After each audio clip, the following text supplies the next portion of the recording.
Assalamu alaikum everyone. Welcome back to Enjoyable Kitchen. Today I have a special treat for you, a delicious Paneer Afghani recipe. It's easy to make and packed with flavors, so let's get started. Firstly, let's marinate the paneer. Cut the paneer into small cubes and marinate the paneer with oil, ginger garlic paste and black pepper powder. Let it marinate for at least 15 minutes. This will infuse the paneer with all the wonderful flavors.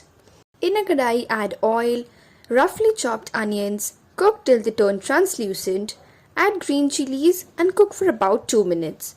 Remove them into a bowl, add ginger garlic paste and coriander leaves and grind it into a smooth paste.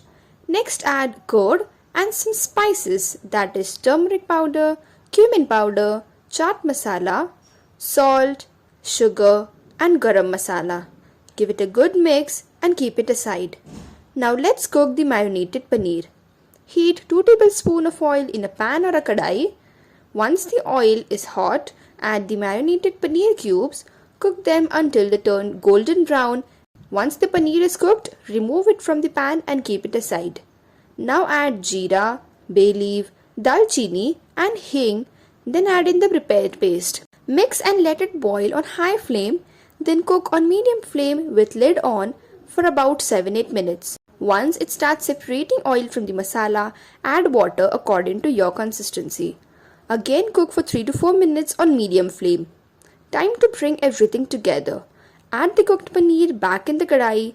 Gently toss the paneer in the marinade, ensuring it's well coated with that rich and creamy goodness. Garnish it with freshly chopped coriander leaves to add a burst of freshness. And there you have it. Our delicious Paneer Afghani is ready. Serve this mouth-watering Paneer Afghani with some naan, roti or rice for a complete meal. Your family and friends will love this delightful and aromatic dish. If you enjoyed this recipe, don't forget to hit the like button and subscribe to our channel for more delicious recipes.